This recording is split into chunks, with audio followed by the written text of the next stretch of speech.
नमस्कार। कार्यक्रम श्रोतासँग सांसदबाट ठाकुर बेलबासीको कार्यक्रम तपाईले इमेज एफएम 97.9 र इमेज न्यूज एफएम 103.6 बाट सुन्न सक्नुहुन्छ।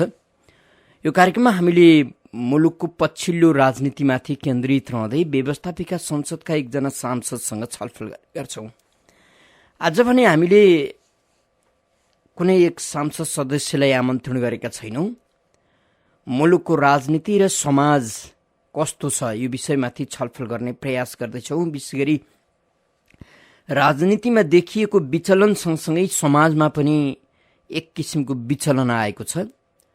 राजनीति दिन प्रतिदिन कमजोर बन्दै गएको छ र राजनीतिको प्रभाव सिङ्गो समाजले झेलिराखेको छ। राजनीति बलियो हुन र जनउत्तरदायी बन्नका लागि के गरिनुपर्छ र राजनीति कस्तो हुनुपर्थ्यो र समाज कस्तो हुनुपर्छ, नेपाली समाज कस्तो छ, नेपालको राजनीति कसरी अगाडि बढिराखेको छ, हामी आज यी र यस्तै प्रश्नमाथि केन्द्रित रहेर छलफल गर्ने प्रयास गर्नेछौँ। हामीसँग छलफलका लागि एकजना राजनीतिक विश्लेषक एवं समाजशास्त्री प्राध्यापक डाक्टर शास्त्रदत्त पन्त हुनुहुन्छ। हाम्रो टेलिफोन सम्पर्कमा प्राध्यापक डाक्टर शास्त्रदत्त पन्त आइ पनि सक्नु भएको छ। उहाँलाई स्वागत गरौँ। डाक्टर साहब हजुर नमस्कार। हजुर यहाँलाई इमेज एफएममा हार्दिक स्वागत छ। धन्यवाद। डाक्टर साहब, अब राजनीतिको प्रभाव समाजमा कतिको पर्छ? राजनीतिका आनी बानी अथवा राजनीतिका व्यवहारले समाजलाई कतिको प्रभाव पार्छ? अब कतिको प्रभाव त इन्सेपरेबल, अब छुट्याउनै नसकिने नि। राजनीतिको समाजमा, समाजको राजनीतिमा त अविभाज्य नै हुन त राजनीति गर्ने दलहरूले अथवा व्यक्तिहरूले चाहिँ हामी समाजका लागि राजनीति गर्छौं भन्छन्। यहीबाट पनि थाहा हुन्छ कि राजनीति र समाजलाई छुट्याएर विश्लेषण गर्न मिल्दैन। त्यसो भने राजनीतिको आचरण, स्वभाव, व्यवहार समाजका प्रति यस्तो हुनुपर्छ भन्ने त्यस्तो केही सिद्धान्त छ? प्रशस्त छ, सिद्धान्त छ। हाम्रो पूर्वीय दर्शनले त त्यो राजनीतिको कुरालाई सुरुदेखि नै, पाश्चात्य दर्शनले पनि त्यसले अंगीकार गरेका छैन। पूर्वीय दर्शनमा पनि यो, अब पहिले त अर्थशास्त्र र राजनीति पूर्वीय दर्शनमा एउटै हुन्छ। राजनीति शास्त्रलाई अर्थशास्त्रै भनेर चाणक्यले लेखिराखेका भनिराखेका हुन्छ। अब त्यसो हुनाले यो अविभाज्य हो। राजनीति चाहिँ समाजको लागि राजनीति हो, तर अहिले चाहिँ राजनीतिलाई विकारमा लगेर राजनीतिको लागि समाज बनाएछ। उल्टाइयो। अहिले समाजले राजनीतिलाई गरिदिनु पर्यो, राजनीतिज्ञहरूलाई गरिदिनु पर्यो, राजनीति काम गर्नेहरूलाई समाजले चाहिँ खर्च बेहोरिदिनु पर्यो, समाजले उनले के चाहन्छन् त्यो समाजले गरिदिनु पर्यो। त्यसरी गलत ठाउँमा गएछ। देशमा चाहिँ वास्तवमा राजनीति निष्काम सेवाभावले समाजलाई गर्ने पक्ष हो। हजुर, अब यस्तो ढङ्गको राजनीति नेपालमा मात्रै बढी भयो कि होइन? विश्व राजनीतिक रङ्गमञ्चमा, विश्व राजनीतिक बजारमा यही परिपाटी छ भन्ने हो? यो नेपालमा असाध्य धेरै छ, तर यो चाहिँ जति देश अविकसित छ, आर्थिक उन्नतिमा पछाडि परेको छ, सामाजिक शैक्षिक उन्नतिमा पछाडि परेको छ, त्यस्ता देशमा यो बढी छ। जुन देशमा आर्थिक सामाजिक शैक्षिक स्तर माथि उठेको छ त्यसमा कम छ। एकदम कम, धेरै कम छ। भनेको गरिबी सँगसँगै जोडिएको छ। हो, गरिबी र अचेतनता। मैले दुईटा कुरा चाहिँ भन्छु। यो समस्या हाम्रो के हो भने अचेतनता हाम्रो चाहिँ यो अशिक्षा होइन, अचेतनता र अशिक्षामा मैले फरक मान्छु। डाक्टर साहब, अब यहाँले गरिबी र अचेतनताका कुरा गर्नुभयो। हामी कहाँ गरिबी त छ, तर चेतनाका हिसाबले राजनीतिक दलहरूसँग कुरा गर्ने हो भने अथवा उनीहरूले समाजलाई भन्दा अहिलेको पहिलो उपलब्धि भनेको नागरिक सचेत भए, चेतनशील भए। राजनीतिक रूपमा नागरिक यति धेरै चेतनशील भए, सामाजिक रूपमा यति धेरै चेतनशील भए कि यो हामीले गर्व गर्न लायक छ र यसको जस नेपाली राजनीतिले लिनुपर्छ भन्ने गर्छन्। तर तपाईँ के भन्दै हुनुहुन्छ भने अहिलेको मुलुकको बिग्रँदो राजनीति नागरिकको अचेतनाका कारण हो भन्दै हुनुहुन्छ। अझ मैले नागरिकताको अचेतनताको कारण यो गरिबी र अचेतनता दुईटा एकले अर्कोलाई अँगालो हालेको छ के नेपालमा। गरिब तपाईँ गरिब हुनुहुन्छ, त्यसकारण तपाईँ अचेतन भएको, तपाईँ अचेतन हुनुहुन्छ त्यसकारण तपाईँ गरिब हुनुभयो। यो दुईटा समष्टिमा जाने, त्यो शिक्षाको स्तर बढ्यो अथवा यति मान्छेले साक्षर भए भन्ने प्रतिशतले चेतनाको मूल्याङ्कन गर्दैन।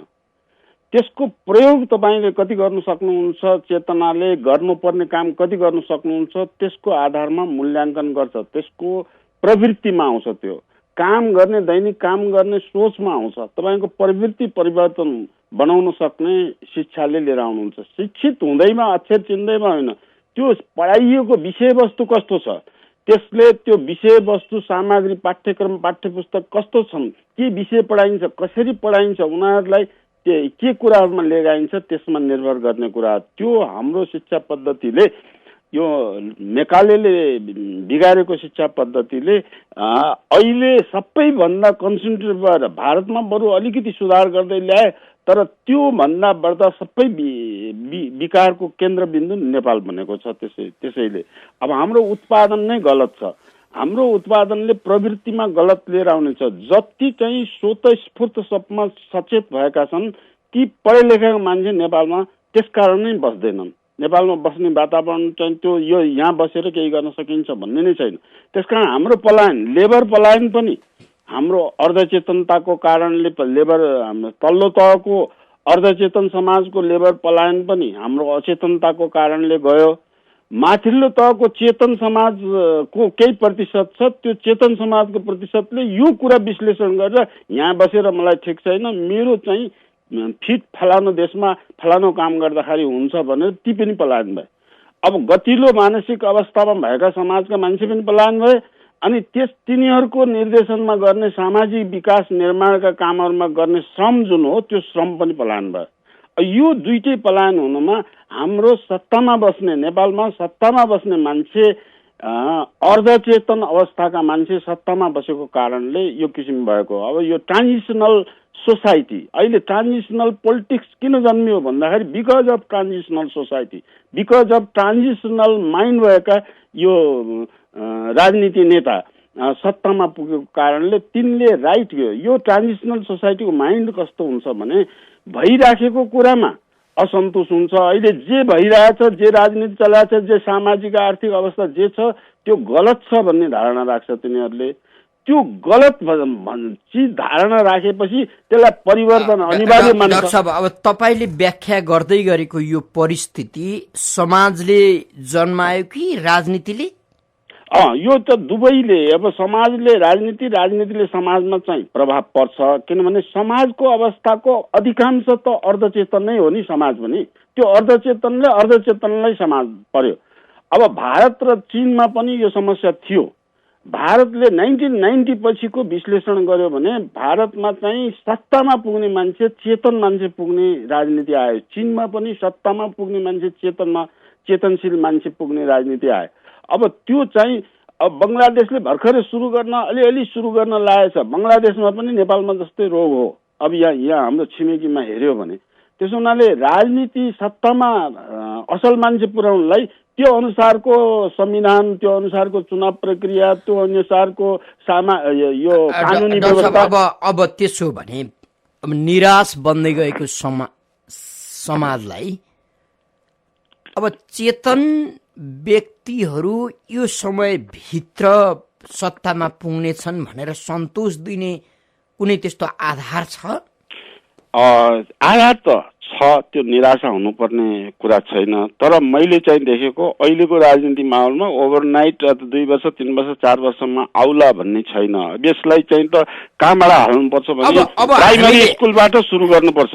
अब हामीले एकछिनका लागि काङ्ग्रेस र एमालेका युवा मानक पुस्तालाई लिने हो भने, जस्तो एमालेका योगेश भट्टराई, काङ्ग्रेसका गगन थापासम्मको अनुहारलाई हेरेर विश्लेषण गर्ने हो भने अब उनीहरूले यति वर्ष राजनीतिक यात्रा गरिसक्दा यो पुस्ता सत्तामा जानेछ, पुस्तान्तरका कारणले पनि चेतन र अवचेतनको कुरा आउनेछ र उनीहरू अचेतनाको कुरा आउनेछ र समाजले त्यही अनुसारको फल पाउनेछ भन्न सकिन्छ। मैले त्यसमा चाहिँ दुईटा कारण त्यो सम्भव छ। दुईटा पोइन्ट यसमा मैले यहाँको प्रश्नलाई दुईटा कुरा चाहिँ जोड्नुपर्ने हुन्छ।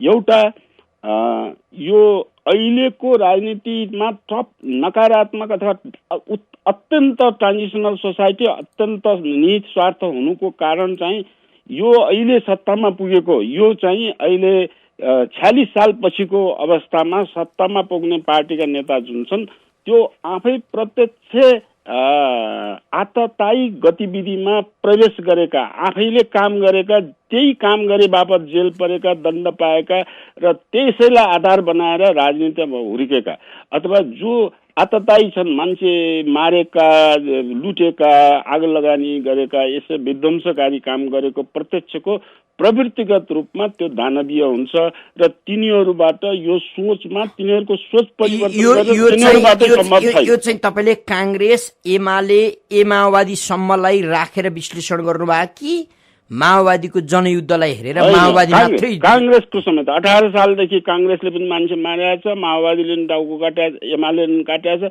सबैको त्यो तिनीहरू जो प्रत्यक्ष नै आफैले चाहिँ आततायी काम गरेका छन् ती सत्तामा भयो, तिनको मानसिक परिवर्तन तालिमबाट, अनुरोधबाट जनताले गरेर तिनको परिवर्तन आउन सक्दैन।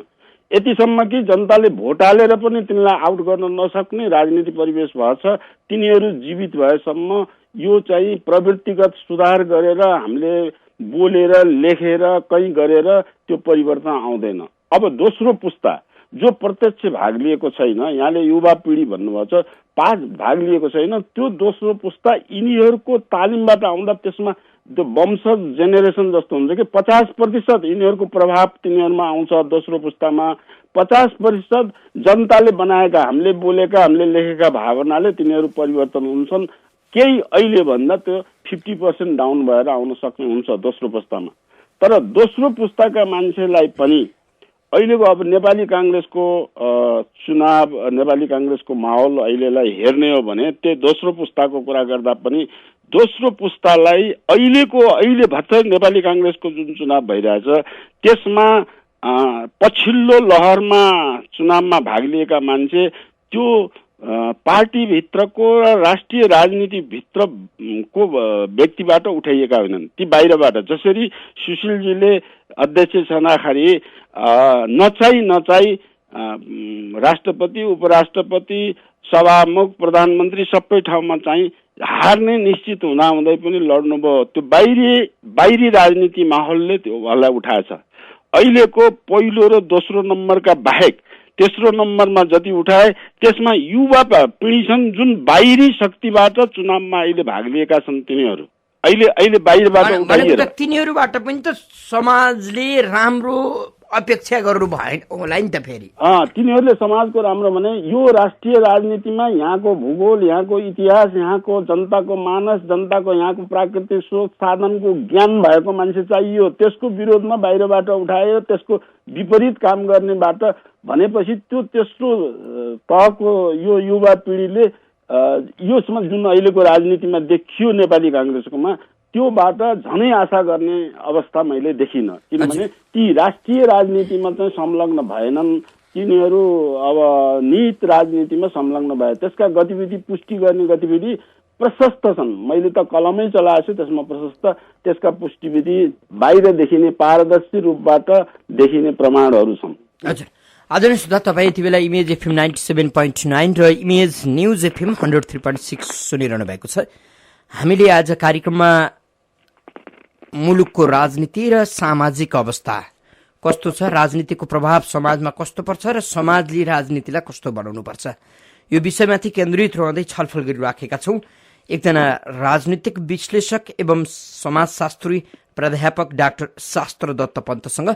तपाईँ पनि कार्यक्रममा सहभागी हुन चाहनुहुन्छ भने हाम्रो स्टुडियोको टेलिफोन नम्बर 400656 मा फोन गर्न सक्नुहुन्छ।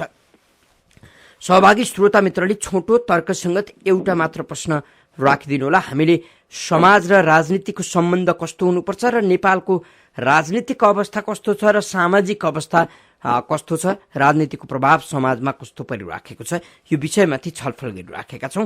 टेलिफोन सम्पर्कमा कोही श्रोता हुनुहुन्छ, उहाँलाई स्वागत गरौँ। को बोल्दै हुनुहुन्छ? हजुर, म चितवनदेखि एनपी अधिकारी।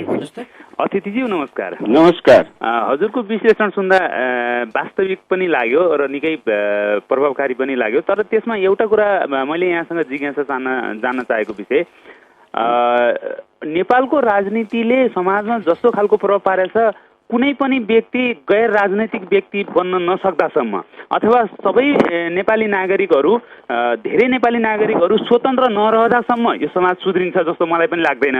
त्यसैले यस्तो स्वतन्त्र नागरिक हुन सक्नु पर्यो जसले पार्टी भन्दा पनि व्यक्ति कस्तो आउँछ भन्ने हिसाबले भोटिङ गरेर सही व्यक्ति चुनेर पठाउन सकियो भने सम्भव होला। यहाँ त सबै नागरिकहरू कुनै न कुनै पार्टीमा आबद्ध हुने, अनि त्यो पार्टीले उठाएको उम्मेदवार मन नपरे पनि चित्त नबुझे पनि र एकदमै गैर सामाजिक व्यक्तित्व भए पनि उसलाई भोटिङ गरेर पठाउने जुन खालको परिपाटी छ, जबसम्म सबै नागरिकहरू स्वतन्त्र रहँदैनन् तबसम्म यो समाज र राजनीति सुध्रिन जस्तो लाग्छ। हजुरको विचार गर्छु।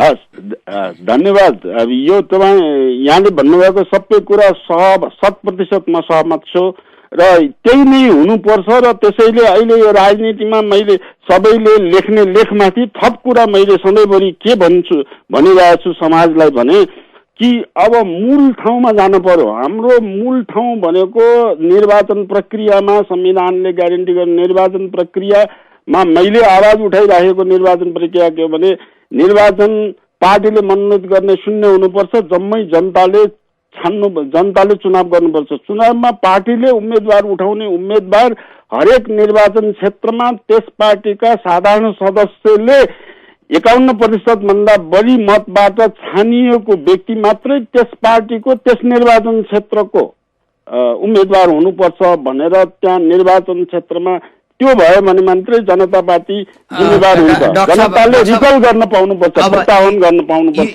यो चाहिँ एउटा राजनीतिक सिद्धान्त यदि बनाउन सकियो भने उच्च कोटिको सिद्धान्त हुन सक्ला। तर हामी कहाँ त कुनै त्यस्तो एकजना नागरिक हामीलाई भेट्न मुस्किल छ जो राजनीतिक दलसँग आबद्ध नहोस्, जो स्वतन्त्र रूपमा बाँच्न खोजोस्।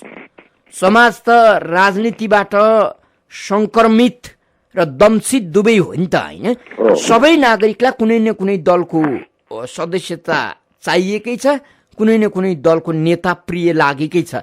यो स्थितिमा एनपीजीले भन्नुभएको जस्तो अब कसरी राम्रो नेता छान्न सकिन्छ? समाज कम्तीमा नागरिक मतदान गर्ने बेला राजनीति सापेक्ष हुन्छन्, अरू बेला राजनीतिक निरपेक्ष हुने सामाजिक प्राणी मात्रै हुने त्यो स्थिति सिर्जना हुन सक्छ कि सक्दैन र सम्भव छ कि छैन? त्यो सम्भव हुनलाई यो आर्थिक स्थितिसँगसम्म जोडिएको छ। अमेरिकाको नागरिकलाई भन्यो भने त्यहाँ अमेरिकाको नागरिकमा हजुरले भन्ने भए जस्तो त्यहाँ चाहिँ भोट हाल्ने कुरा बाहेक अरू अर्थमा त्यहाँ राजनीति पक्षको कुनै व्यवहारै छैन। राजनीतिमा आम जनताको राजनीतिमा चासै छैन, किनभने उनीहरूले फुर्सदै छैन काम गर्न। पूर्ण रोजगार पाएछन्, भने जति तलब भत्ता पाएछन्, सामाजिक सुरक्षा छ, ग्यारेन्टी छ, उनीहरूले भनेको सबै कुरा छ। समाज चेतनशील छ। एउटा राज्यले गल्ती गर्यो भने 1 घण्टाभित्र संसार यति बलियो छ कि 1 घण्टाभित्र त्यसलाई फिर्ता लिन बाध्य बनाउँछ।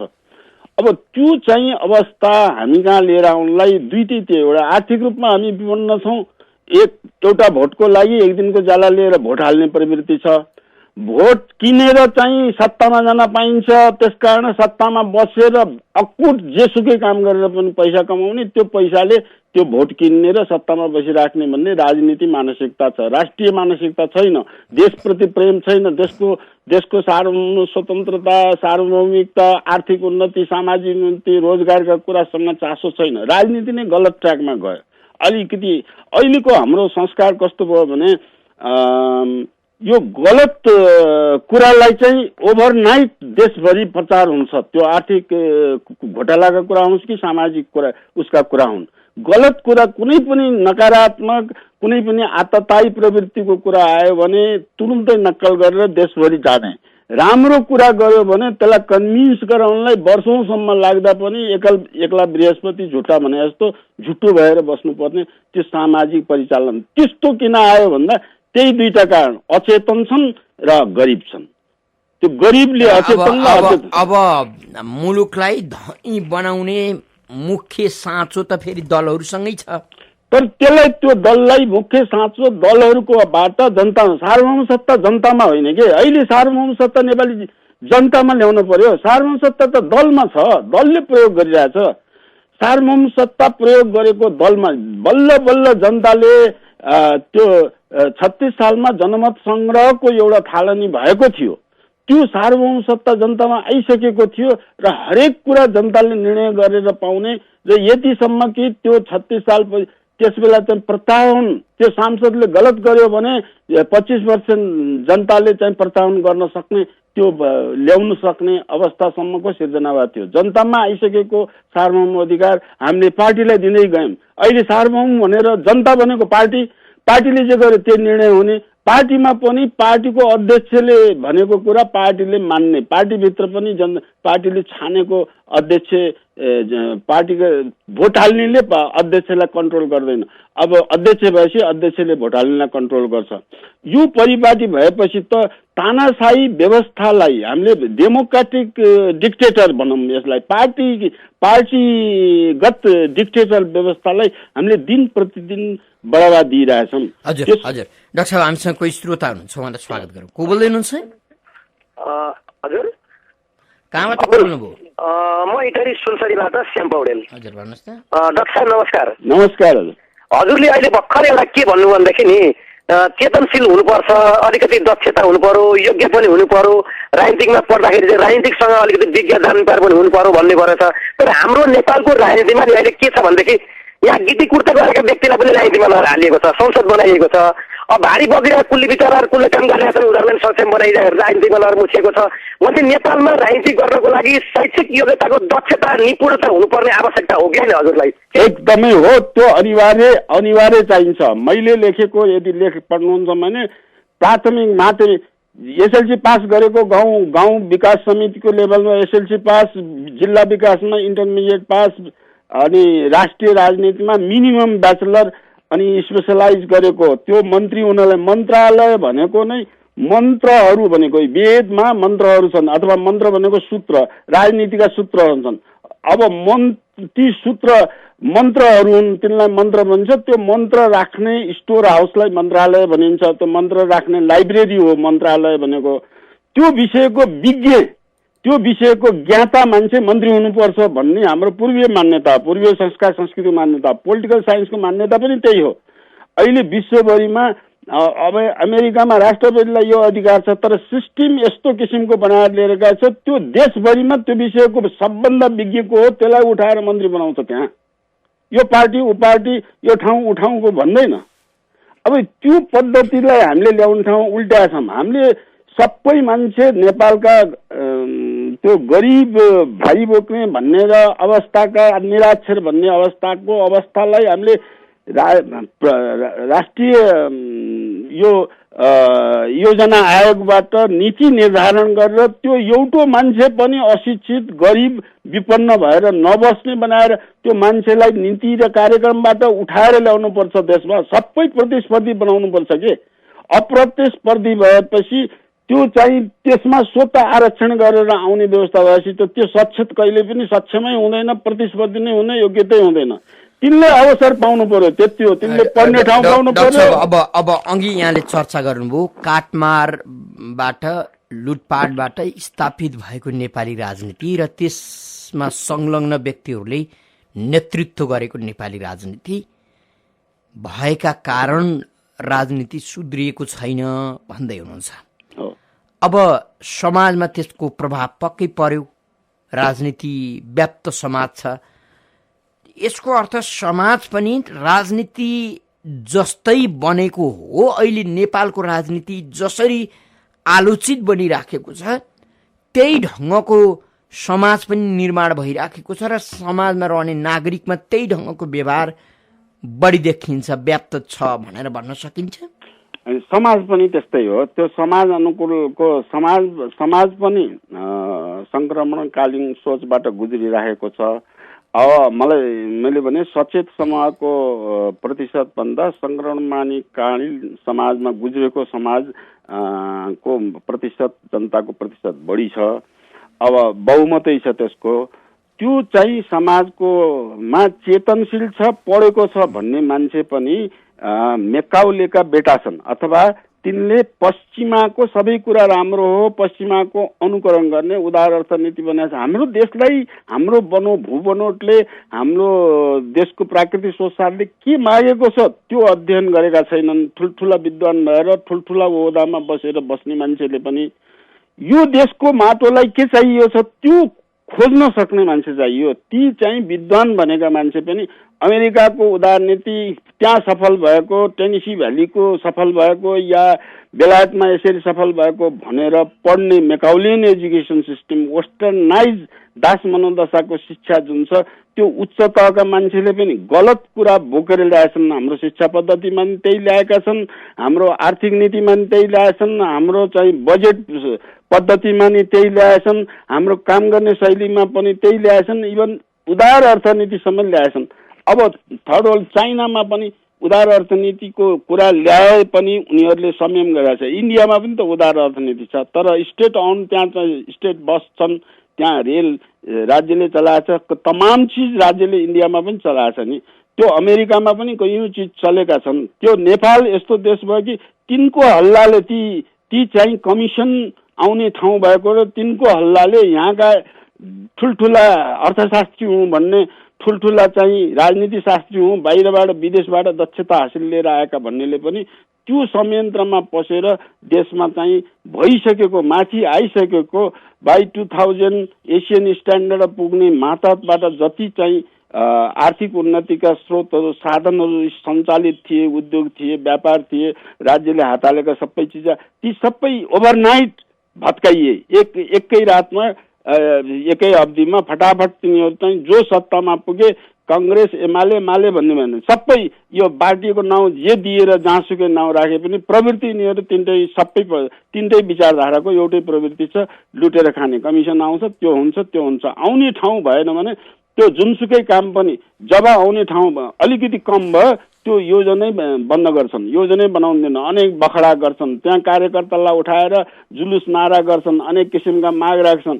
अनि त्यो चाहिँ 5 वर्षमा हुने योजना 20 वर्ष हुन्छ।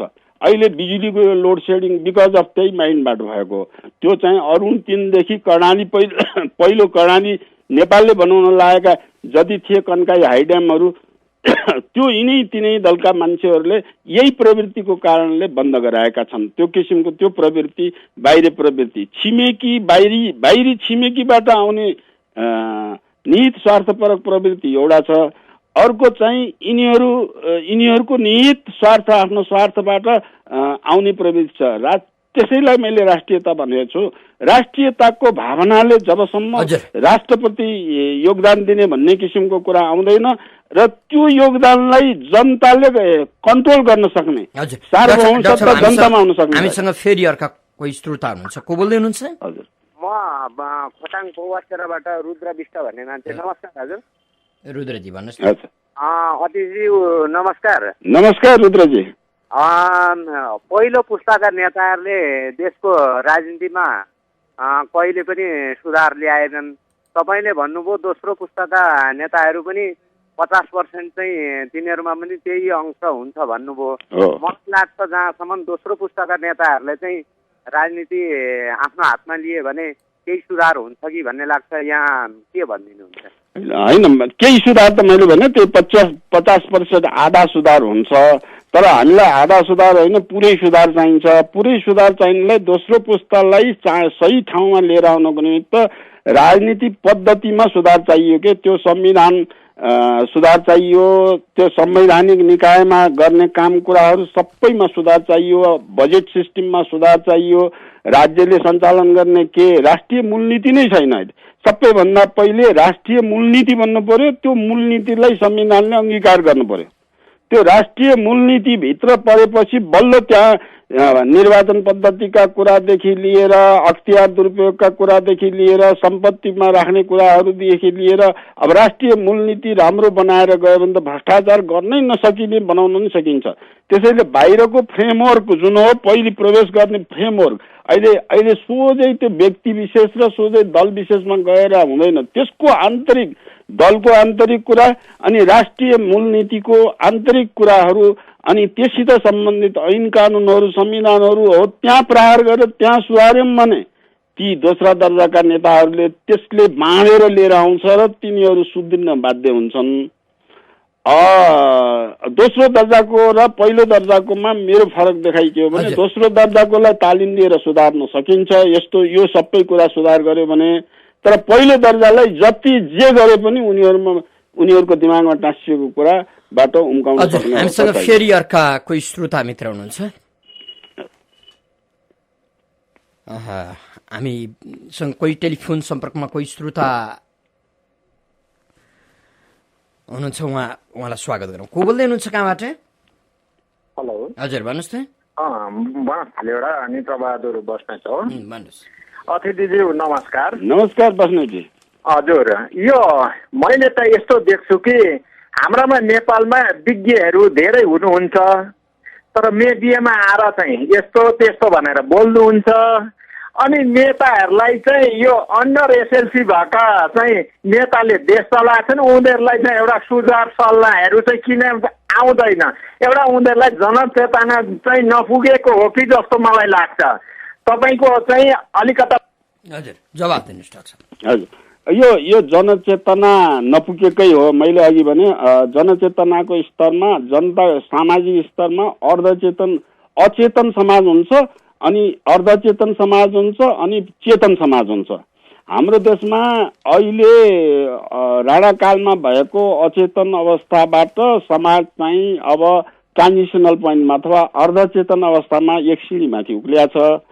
यो एक सिँढी अवस्था समाजमाथि उक्लेको समाजमा चेतना आयो, तर त्यो चेतनाले परिवर्तन त खोज्यो, यो चाहिँ अन्याय गरेको कुरा थाहा पायो, परिवर्तन खोज्यो, भएका देशमा भएका खराबीको कुरा पनि पत्तो पायो चेतनमा आएपछि, अर्धचेतनमा आएपछि। तर त्यो अर्धचेतनमा आएपछि त्यसले परिवर्तन किन गर्ने र परिवर्तन कसरी गर्ने यो दुईटा कुरा यो अर्धचेतन अवस्थामा भएको बेलासम्म थाहा हुँदैन समाजमा। खालि त्यसले के गर्छ भने परिवर्तन खोजेको छ अनि मूर्ख कुनै दलको मान्छेले हामी परिवर्तन ल्याउँछौँ, तिमीहरूलाई दाल दिन्छौँ, भात दिन्छौँ, रोटी दिन्छौँ, हाम्रो पछाडि आयो, यो पर्खाल फोड, यो भत्काउ, यसमा गोली हान, यसलाई लुट, यसलाई ठग भनेर गलत काममा गए यिनले परिवर्तन ल्याउँछन् भन्ने कुरामा त्यो अर्धचेतन माइन्डको समाज त्यसमा लाग्यो। अब यो जति युद्ध भए, मारकाट भए, लुटपिट भए, देशभरिमा नराम्रा कामहरू जति भए, अहिले पनि राम्रा काम भनेर गर्ने। तपाईँ काठमाडौँमा हेर्नुभयो भने काठमाडौँमा चाहिँ जुन पेटी फुटपाथ पेटी एकदम राम्रो छ त्यो राम्रो भएको पनि भत्काएर फेरि नयाँ चाहिँ लाएछ, जबकि देशमा पेटी नभएको ठाउँ नयाँ बनाउनु पर्ने ठाउँ थुप्रै छन्। त्यो राम्रो भएको ठाउँ भत्काएर अहिले काठमाडौँमा हेरिराख्नु भने पेटी बनाएको छ। त्यो बनाउनुलाई के भएको छ भने त्यो पेटी बनाउनुलाई त्यो राजनीतिक कार्यकर्ताको त्यो सिमेन्टको इँटा बनाउने कारखाना छ, त्यो कारखानाको इँटा बेकाउनु पर्ने छ। अनि त्यो गर्ने काम गर्नेलाई त्यसबाट कति कमिसन आउँछ, कमिसनको लोभ छ। त्यसकारण राम्रो भएको ठाउँ पनि भत्काएर बनाइरहेको छ, नराम्रो ठाउँ। फेरि अर्का कोही श्रोता हुनुहुन्छ, को बोल्दै हुनुहुन्छ? हजुर नमस्ते। हजुर भन्नुहोस् न। हजुर नमस्ते। नमस्ते हजुर, म श्याम खतिवडा सुनसरी इनराबाट। श्यामजी नमस्कार। राजनीतिमा जहिले पनि समानता, न्यायपूर्ण, शान्त र सुन्दर समाजको निर्माण गर्ने भनिन्छ होइन? अनि राजनीतिज्ञ र राजनीतिमा चारित्रिक, आर्थिक, सामाजिक र शैक्षिक चार कुरा अनिवार्य रूपमा झल्किनु पर्छ, एक होइन? त्यसपछि हामीमा जुन समानुपातिक र समावेशिक भन्ने शब्दहरू प्रत्येक राजनीतिक दलहरूले र नेताहरूले प्रयोग गर्ने गरेका छन्। यसमा हाम्रो समाजमा धेरै अड्किलो र यो बाधक हो कि होइन भन्न सोध्न चाहन्छु। एकदम बाधक हो। यो अर्धचेतन ट्रान्जिसनल माइन्डको उपज हो, अर्धचेतन समाजको उपज हो, अर्धचेतन समाजका मान्छेमाथि लागू भएको उपज पनि अर्धचेतनको सत्तामा बस्ने अर्धचेतनको उपज हो, लागू भएको पनि अर्धचेतन मान्छेमा छन्। त्यसैलाई उपलब्धि भनेर ठानिराखेका छन्। जब त्यसले कि 50औं 100औं वर्ष पछाडि देशलाई पछाडि धकेलिरहेछ। हामीले चाहिँ 10 वर्षभित्र त शिक्षाको आमूल परिवर्तन गरेर मान्छेको नयाँ सोच परिवर्तन गर्न ल्याउन सक्ने हामीले शिक्षा बनाउन सक्छौँ। त्यसको 1 क्लासबाट थाल्यौँ भने पनि एसएलसीसम्म 12 क्लाससम्म गयो 12 वर्षमा 12-13 वर्षमा त हामीले सामाजिक यो मानसिक अवस्थामा सुधार ल्याउन सक्छौँ। त्यसको शिक्षा पद्धति चाहिँ ल्याउनु पर्यो। त्यो पद्धति नेपालसित फिट हुनु पर्यो। त्यो पद्धतिको लागि राष्ट्रिय मूलनीति हुनु पर्यो। राष्ट्रिय मूलनीति बनाउनलाई यो किसिमको गर्न पर्यो। अब त्यसमा त्यागको अब यो अहिले अगाडिको भाग मात्रै हेर्ने अर्धचेतन मानसिकताका मानिस सत्तामा जुन बसिरहेछन् त्यसकारण यो आएको हो। डाक्टर साहब अब सामान्य नागरिकले बुझ्ने गरी हजुर कहिलेसम्ममा हामी यो राजनीतिक संक्रमणबाट मुक्त हौला? समाज अब सरल बन्यो, अब देश पनि सजिलो भयो, बाँच्नका लागि सहज हुने भयो। अब हाम्रा नेताहरू साह्रै प्रिय लाग्न थाले, त्यस्तो भन्न सक्ने दिन कहिले आउला? त्यो कहिले यो चाहिँ अहिलेकै यही राजनीति अवस्था र यही माहौल राख्ने हो भने मलाई लाग्छ 50 वर्ष लाग्छ। यो 50 वर्षभन्दा चाँडै आउँदैन। तर मैले भने जस्तो यसलाई सामाजिक आर्थिक स्तरको जनताको अधिकार, दलमा भएको अधिकार जनतामा आउने र भोटरलाई सार्वभौम सत्ता सम्पन्न बनाएर ती भोटरलाई सचेत बनाउने, नागरिकलाई सार्वभौम सत्ता सम्पन्न बनाउने अथवा अहिलेको राजनीतिक परिपाटीले भन्ने नै त्यही हो। सार्वभौम सत्ता जनतामा निहित छ भन्छन् राजनीतिक दलहरू, होइन? तपाईँ छैन भन्दै हुनुहुन्छ। छैन भने त्यो खोज्ने हो कि माग्ने हो कि के हो त्यो? अब त्यसमा अहिलेको माहौल त खोज्ने हो, बल प्रयोग गरेर खोज्ने हो। बल प्रयोग गर्नलाई यो चाहिँ संगठन चाहिन्छ। जो जनताको संगठन छैन, जनता सबै नेपालभरिका जनता 99% पनि संगठन नभइसकेपछि रोएर कोठामा बस्ने मात्रै हो। संगठन नभएपछि सङ्घे शक्ति कलियुगे भनेको छ। कलियुगमा त शक्ति सङ्घमै हुन्छ। अब त्यो जनताको राजनीतिमा भाग नलिने अथवा सत्तामा नजाने, पार्टीमा नलागिकन बनाएको कुनै शक्ति सचेत समूहले, त्यो पनि अर्धचेतन मान्छे ल्याएर होइन, सचेत समूहले त्यो संगठन बनाएर त्यो जनतालाई अवेर बनाएर तल जान सक्ने अवस्था हो भने त्यो चाहिँ त्यो अलि छिटो हुन्छ मात्रै। किनभने तिनले फेरि ती जनतालाई भोट हाल्ने पैसा दिँदैनन्, तिनले जनतालाई सचेत मात्रै बनाउँछन्। त्यो अर्धचेतन समाजमा 2-4वटा भाषणले 2-4वटा कुराले गएर गरेर हुन्न, निरन्तर घर घरै तर नि नागरिकमा निहित सार्वभौम सत्तालाई कार्यान्वयन गराउने त निकाय चाहिँदो होला। त्यो शक्ति, त्यो संगठन त चाहिन्छ नि, होइन? चाहियो। त्यसको लागि हामीले दललाई छाने हो नि त। हो, त्यो दल चाहिँ दलले छान्यो, दलले आफैले लियो सार्वभौम सत्ता।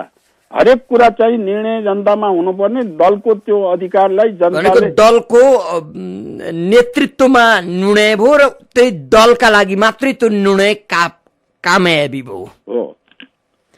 डाक्टर यहाँले आफ्नो व्यस्त समय इमेज एफएमलाई उपलब्ध गराइदिनु भयो, धेरै धेरै धन्यवाद दिन्छौँ। हस्, धन्यवाद यहाँलाई पनि। हजुर, आदरणीय श्रोता, कार्यक्रम श्रोतासँग सांसदमा आज हामीले व्यवस्थापिका संसदका कुनै एकजना सदस्यलाई आमन्त्रण गरेनौँ।